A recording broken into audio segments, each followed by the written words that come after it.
Well, good morning, everyone. Thanks so much, Orlando and Pam, for the introduction and for organizing the event, and of course to all of your board members for the work that you do for your members and for our community. It's a real pleasure to be here. I'm always curious. I don't know where the bio comes from, but it's interesting. I've only been elected for 4 years, just over 4 years, and I just leaned over and said that it's a good thing that I don't get a new job every time the official opposition has got a new leader, because in the 4 years we've gone through a couple. But I'm really excited about the direction of the official opposition of Canada's Conservatives, and proud to be a member of that caucus and be able to represent the views of Leeds-Grenville-Thousand and Rideau Lakes in Parliament and in the opposition caucus. This is an important opportunity for us to get together every year. Great, of course.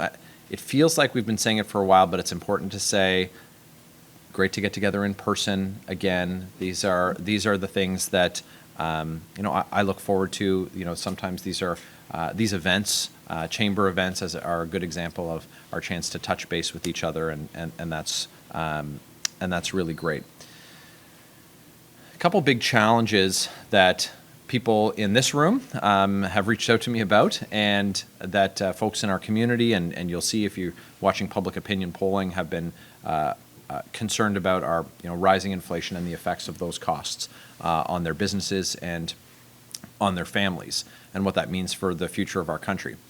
I will note that this morning my staff, all of them, both my constituency staff and my Ottawa staff, are away at training. So I let them know that I made some notes for my presentation, and that because usually Randy Hopkins, who does a great job, any of you who've dealt with Randy or any of the folks in my office, they work incredibly hard, and I appreciate their work. But Randy would be here at an event like this, and he would subtly give me the wrap it up. And someone in Ottawa would review my notes for me, but because they had training today, I didn't send them by them. They said, so first of all, what do your notes say? And second of all, how long do you plan on speaking for?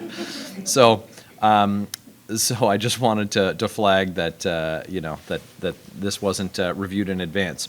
I'm going to pull my phone. I'm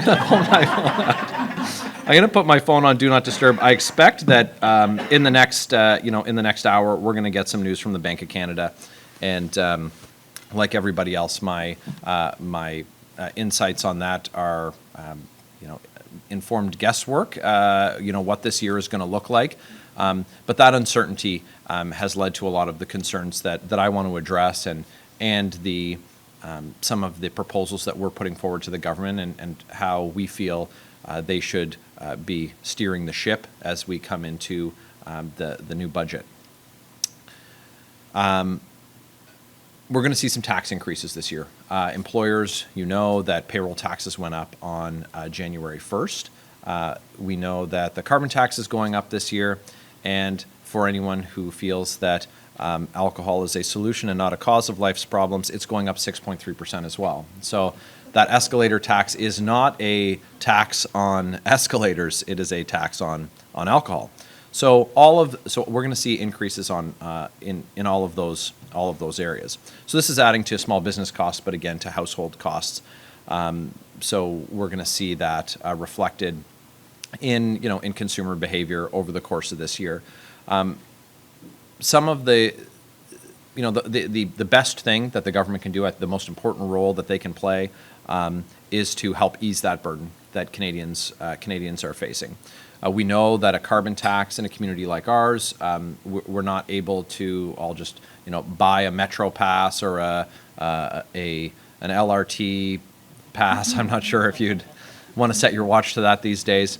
But we don't have access to those services in this broader community, and there's a heavy reliance on our personal vehicles. Now we have great weather, very unusual for my visit with the Chamber to have nice weather. This breakfast was supposed to happen tomorrow, and they rescheduled it. And so we rescheduled it, and so I'm very happy that our collective wisdom did not have this happening in a snowstorm with half a foot of snow. We live in one of the world's coldest climates, So the effect of a carbon tax increase on home heating is felt acutely by absolutely everyone in their business, in the institutions they work in, and of course in their homes. So raising the carbon tax at a time when we're feeling all of these other pressures is not, we feel not the right direction to go. And we want to give businesses the breathing room that they need this year. And so payroll taxes, January 1st was we believe, an ill-advised time to do that. That's Arnold finding out what the new Bank of Canada rate is. So one of the changes that we want to make to the tax rate, and though we have a laundry list, if you follow me on social media, you'll know the laundry list of critiques I have of the government. I won't go through every single one of them today. I will highlight some of the solutions. For workers, we want to make sure that for every extra hour that they work, every extra shift that they pick up, that they keep more of that money in their pocket. We want to make sure that there's always an incentive for people to be in the workforce and making that contribution. And so there are some changes to our taxation system that are needed there. We know that there's a labor shortage, and so while I'm talking about the Bank of Canada interest rate, while we're talking about all of these other headwinds, some folks would say, well, businesses have never, had it so good. Things must be going very well. I see, help wanted signs in every business. Well, that, of course, creates other challenges, as we all know.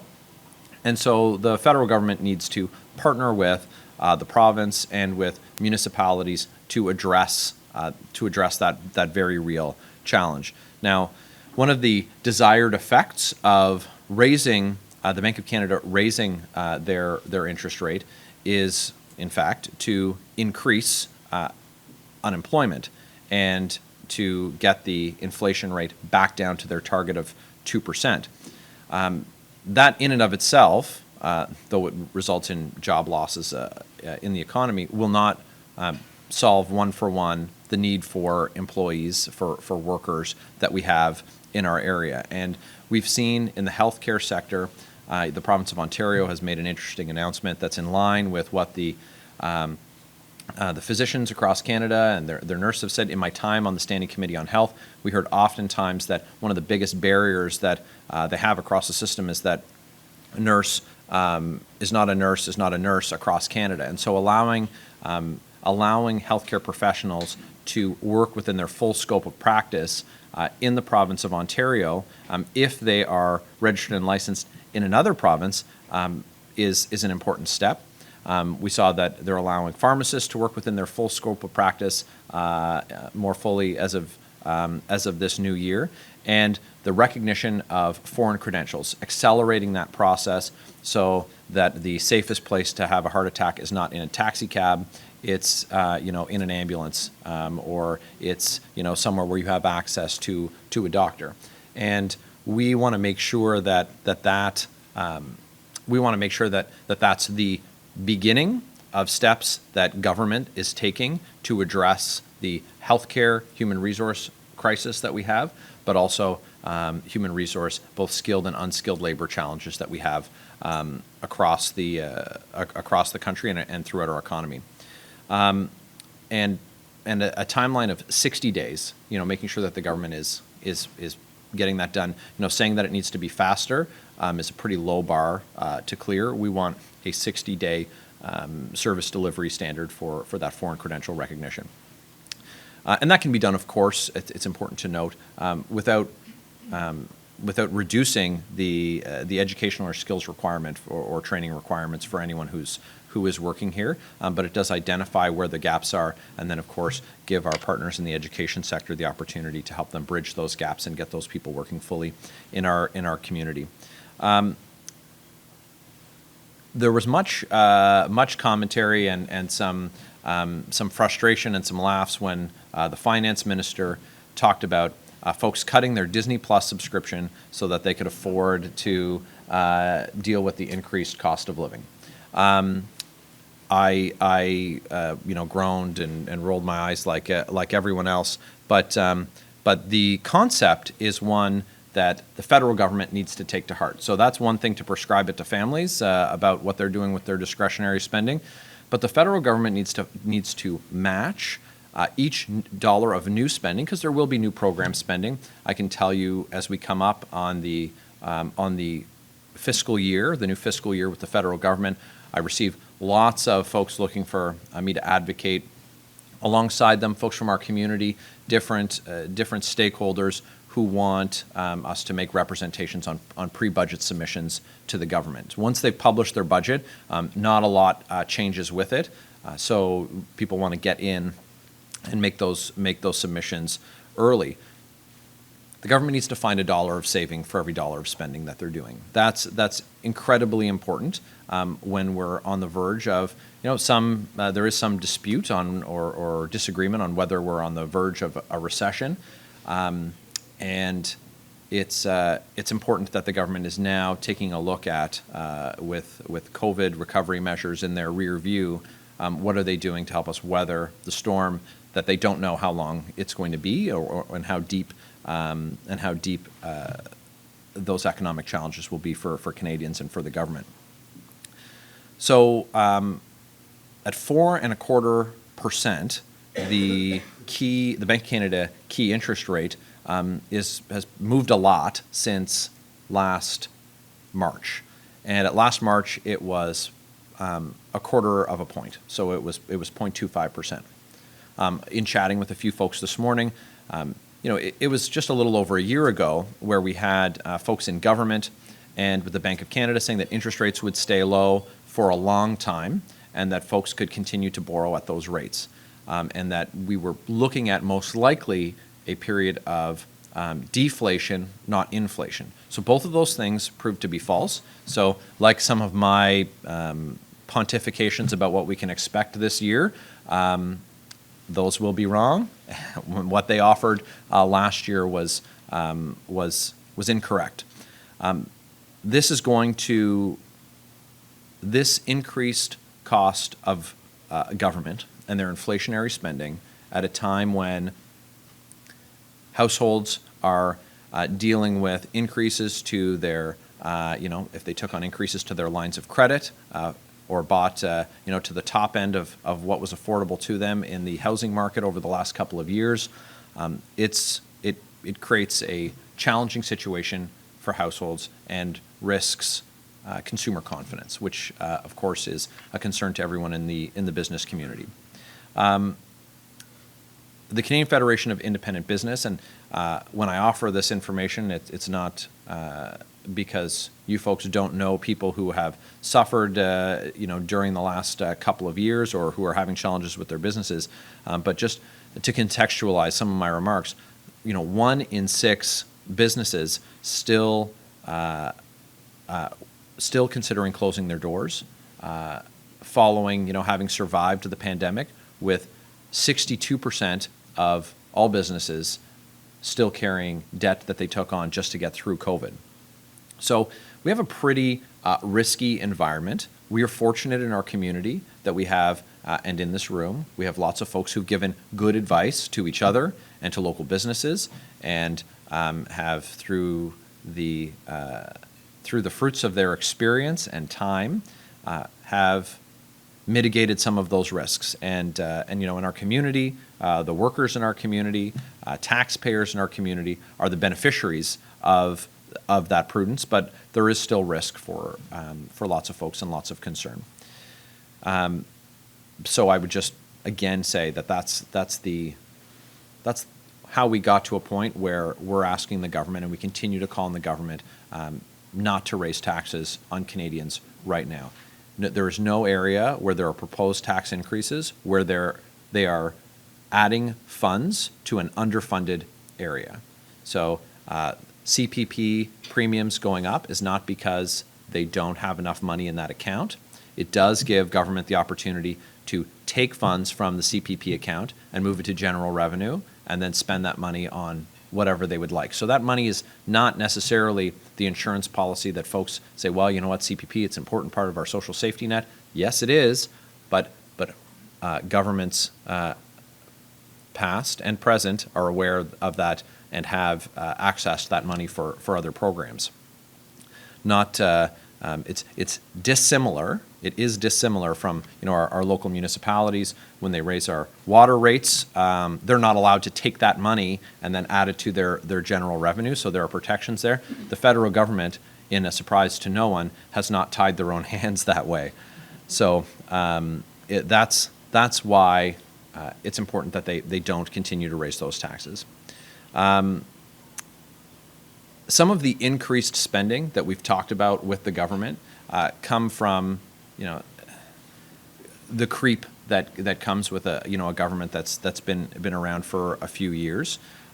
We've seen pretty significant increases in the use of outside consultants. So our federal public service, our professional public service has grown. It's the largest that it's been in history, and we count on them to deliver all kinds of services. We've got great support here from our local Service Canada office, and if anyone needs their passport for their March break, I'd encourage them to call my office and book an appointment. We're doing passport clinics in Prescott coming up, and we'll do a few more, but we're doing that in partnership with the local Service Canada office, and it's going to expedite your access to your passports, and we'll have service delivery guarantees from them. You won't be applying for your passport in February and getting it in October. You'll be applying for your passport in February and getting it in February. But the use of outside consultants has really skyrocketed. The Standing Committee on Government Operations, we're taking a look at, in one case, one particular consultant firm.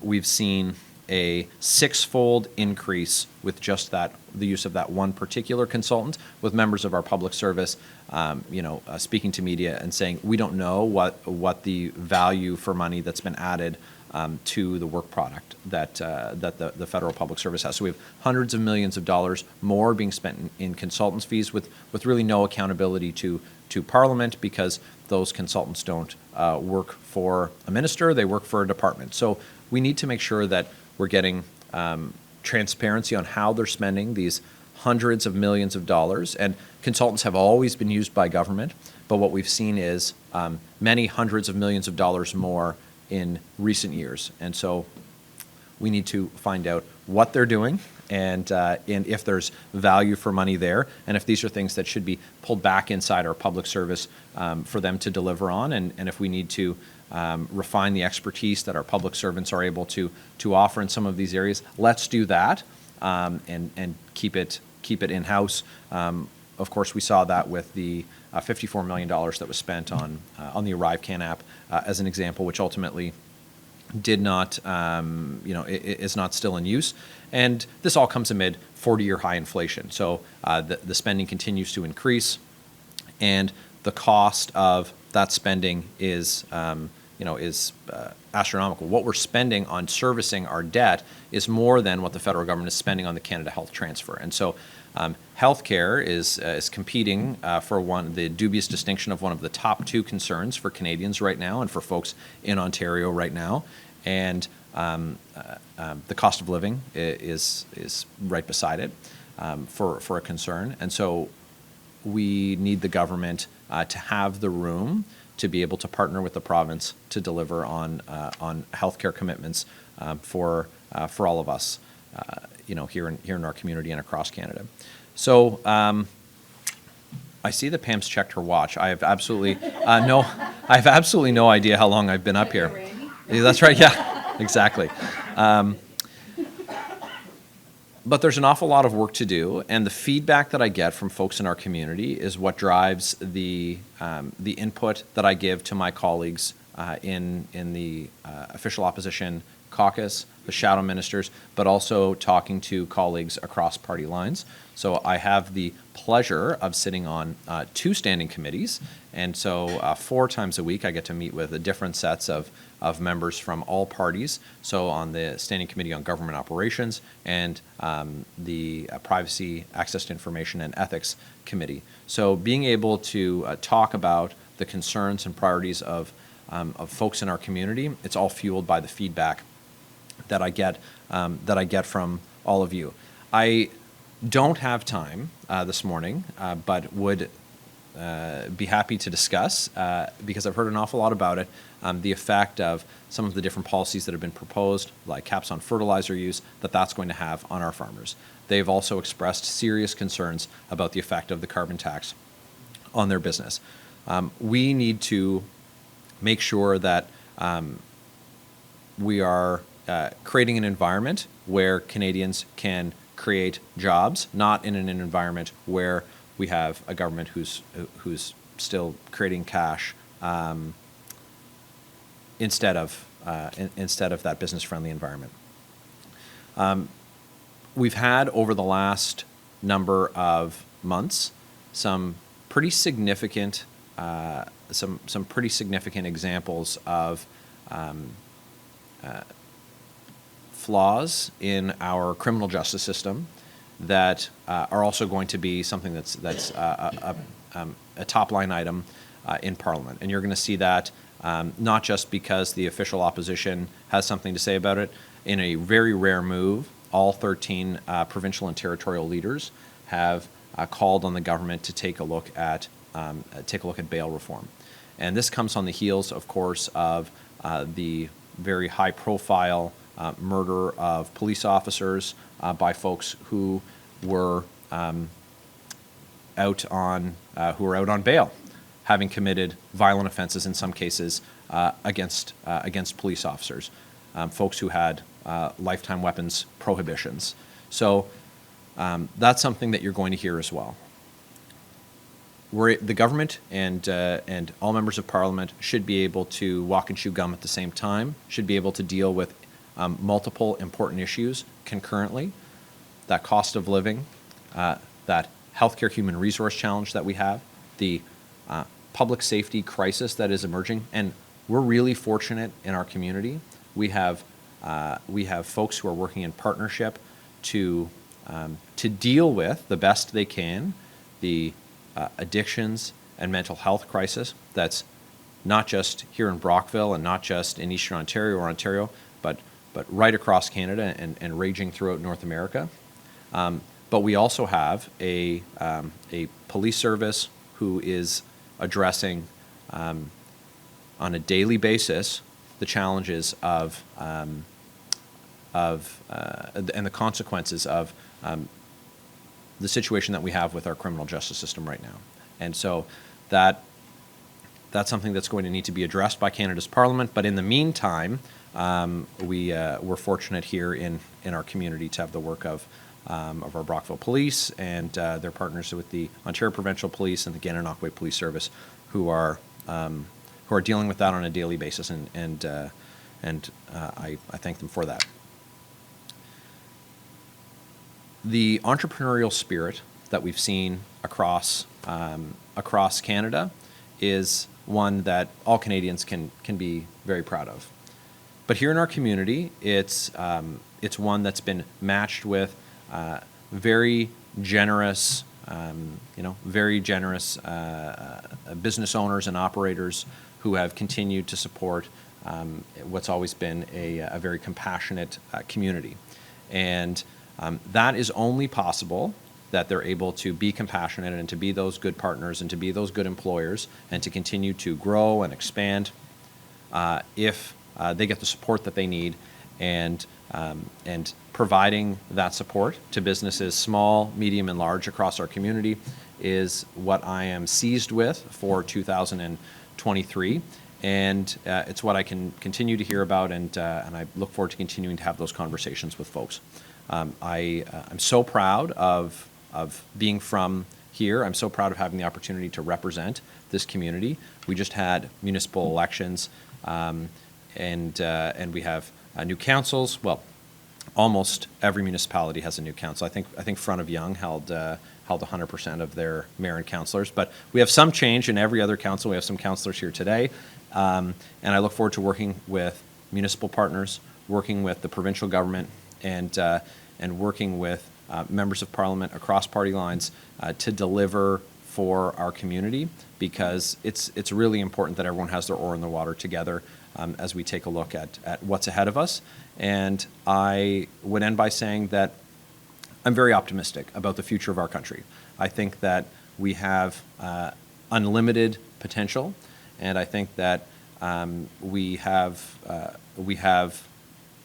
the right ingredients to make to get us back to where we need to be.